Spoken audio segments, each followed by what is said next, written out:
happy Halloween, Bernie. Oh, happy spooktacular ride. Is that a thing? You know what? It doesn't matter. It is now. I appreciate it now, yeah. Hello, everybody. Welcome to another episode of the Bodacious Rant. Happy Halloween, everybody. This is Bernie Rice speaking.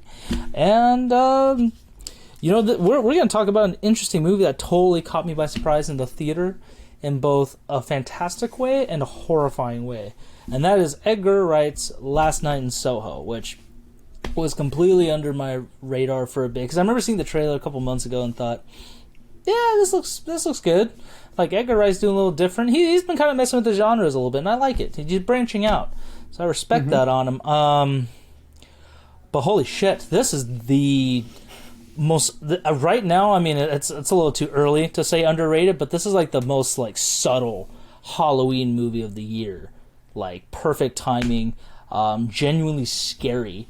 And just such a great movie. I can't speak to enough of it. What did you think, Bern, when we first saw it? I mean, what was going through your mind when we were sitting there viewing all the stuff we saw?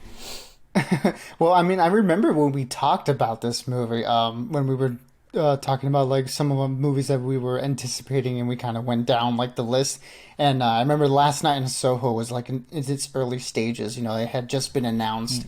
And Edgar Wright, had just got the cast together. So it seemed interesting from that point. Like you and I are big fans of his, especially with Hot Fuzz and Shaun of the Dead that we quote constantly. So, this is a guy that I do really enjoy his movies. So I was looking forward to it.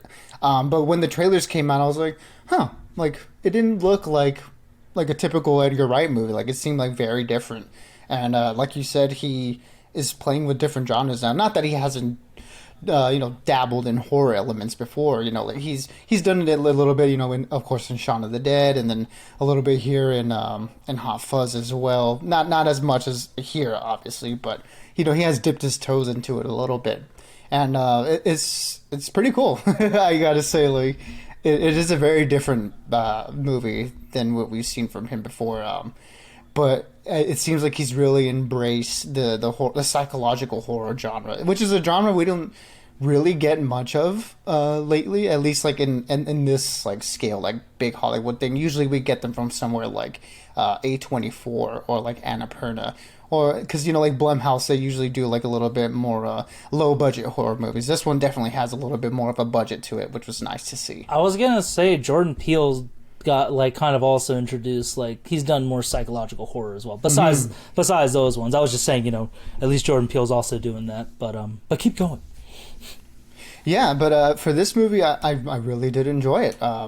It was like you had caught me by surprise, and there are like I did say that it didn't really feel like an Edgar Wright movie, but there's a lot of his technical prowess in here. Like the camera movements are all so great. They're not as snappy as like Hot Fuzz and like Baby Driver and his previous movies, but I think that was a definite like stylistic choice where it's the camera really does a good job of like following its characters, especially the main character Thomas Elise, played by Thomasin McKenzie, who I gotta say is absolutely fantastic in this movie.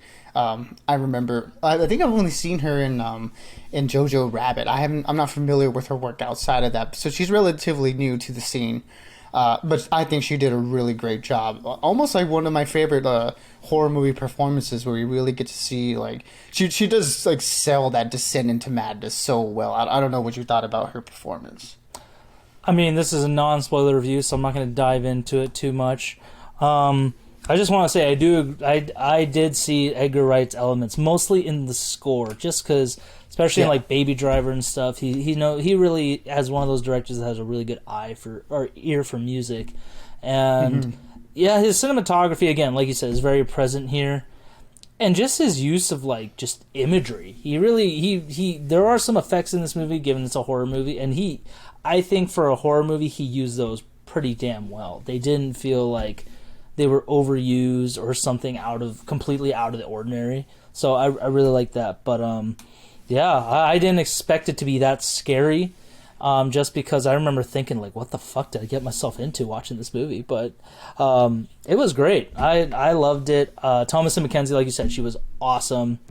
Anya Taylor-Joy as the other film's lead, she was great. Really Just her story and what her character goes through is just another horror story of itself. May not be completely like jump scares and bloody, but there's some intense stuff that happens. And then also followed by, Matt Smith from, Doctor Who, Terminator, Dark Fate, not Dark Fate, the Genesis, whatever, the bad one. And oh my, that doesn't narrow it down. It's the bad one. It's the one with, I'll get back to it. I can't think of it. It's that bad. I don't remember it. Genesis. It was Genesis. Thank you. Yes, there we go. I was right. And also Terrence Stamp. They were just those four. I think really anchor this movie. And also we can't forget Madame Tyrell herself, Diana Rigg. Yeah, which I completely. It was kind of a bittersweet thing because she was so great in this movie and the part she was in, but she died last year. I forgot from what, to be honest, but this was definitely her last movie. Hopefully, maybe, I don't know if she did another one, but it sounds like this is the last one she's done when she was alive. And God rest her. Fantastic job she did, especially in this movie. There's a couple great scenes that she's in. And it's like, oh man, I don't want to mess with this lady at all.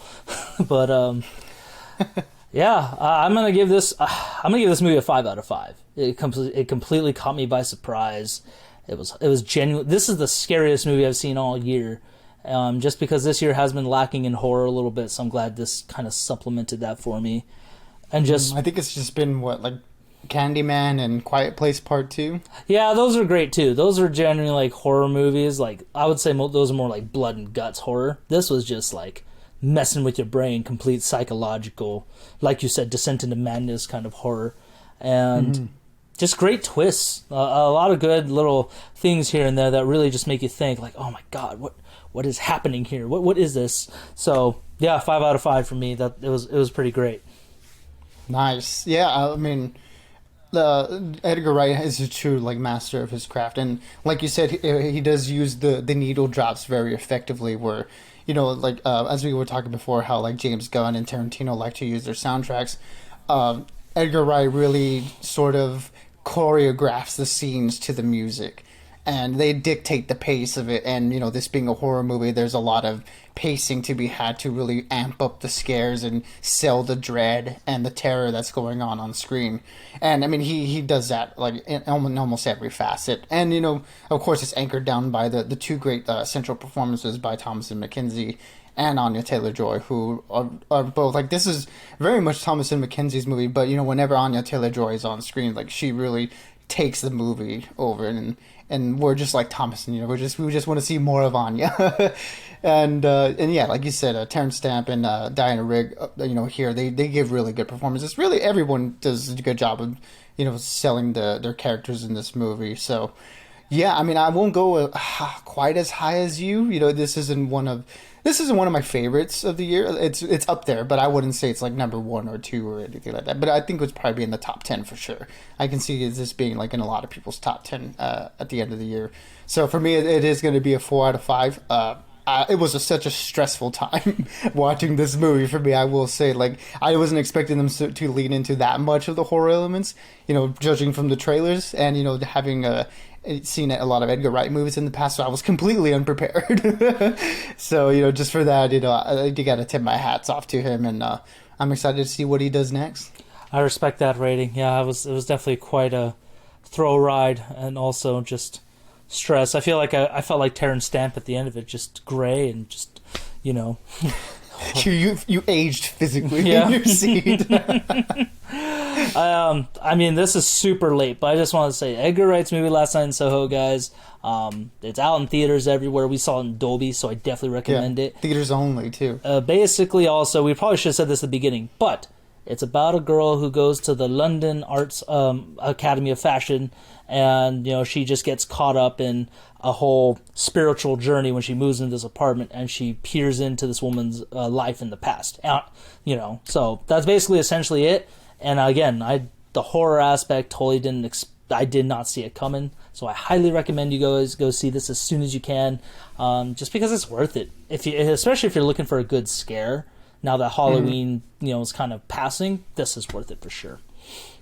Yeah, I think it is a definitely a good Halloween viewing. Like, I mean, by the time you guys see this, the Halloween will be over, but hopefully you guys are still in that scary mood to go check this movie out, because I do think it's worth a watch. I'm always in a horror mood, so you know what? I don't mind watching it whenever. I'll probably fall asleep to it when it comes out. Oh my gosh, yes. I know you will. I just wake up in nightmares every night. Just, oh my god! Just, I need to stop doing this. It'll be either this or the Chipmunk horror movie. I do love Alvin and the Chipmunks Meet the Wolfman. That one's always a favorite. So, until next time, everybody, have a. You know, we're getting close to near the end of the year. It's already hard to believe it's November. So, damn, Christmas is around the corner. Time to put on Jingle All the Way on repeat. And yes. Stay bodacious. Keep on ranting. Above all, stay safe. And my dude, I'll see you. Hopefully not for our last night, but for many more nights, if you know what I mean. Yeah, you know, let's just say that the Bodacious ranting would possibly be eternal. You know? Absolutely. That's what we got coming out next, guys. Our Eternals review coming out this week on November 5th. So head out to the theaters and we will all review it together. What do you say? Yeah, man. I'll see you then. I'll see you on another time. Absolutely. Peace out. Adios.